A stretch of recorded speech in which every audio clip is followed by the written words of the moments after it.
سندرم اردک، این واژه به گوشتون خورده؟ یه اردک رو روی آب تصور کنید، تو آرامش کامل داره شنا میکنه.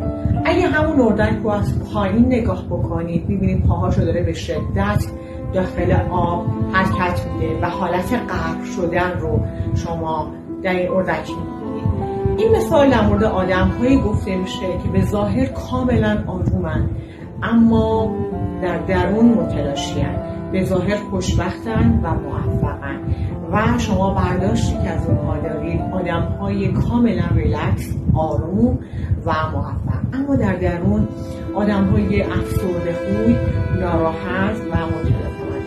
یک رنج درونی دارن این افراد و در اصل خوشبخت و خوشحال نیستن و در نوع شدیدش حتی اقدام به خودکشی میکنن. سندرم اردک در مورد اینها اطلاع میشه.